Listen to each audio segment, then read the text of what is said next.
First thing you need to prepare for is to have proper preparation. That includes adequate PPE supplies for all of your staff. You also need proper triage in order to identify and separate the patients that are at risk from those that are at less risk for COVID-19 infection, so that you could limit the spread. Also, you need to make sure that you've established proper communication lines between all of your departments. What this does is ensures that everyone has adequate supplies and staff for the eventual surge capacity that you're going to need. That's very important.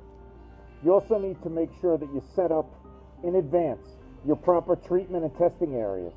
What I mean by that is where your hot zone and your cold zones are going to be, so that you don't cross-contaminate inadvertently groups of patients that aren't infected or that are infected and spread it to the others.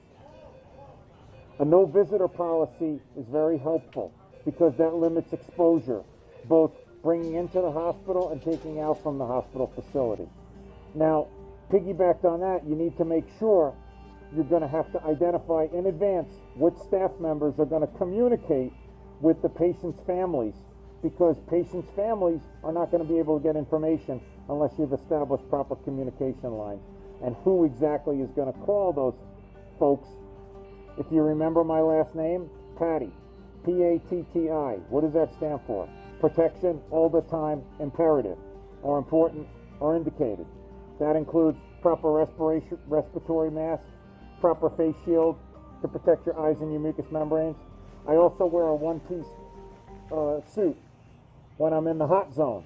And if you're going to be wearing a hot zone suit and also all this face gear, make sure you're kind to your patients. Put a picture of yourself, either a picture or a sticker. This is a sticker that a viewer made for me and sent me these stickers of myself, and I wear it on my chest so my patients know there's actually a human being under here. Just some tips to maybe help you get through the pandemic surge that you're experiencing or soon to be experiencing. They worked for us, they'll work for you. Remember to keep your morale high, and remember to keep an eye on the mental health of all your staff. Post-traumatic stress is a real thing. Stay strong, stay healthy, stay safe, and stay positive, because you will beat this. God bless you all.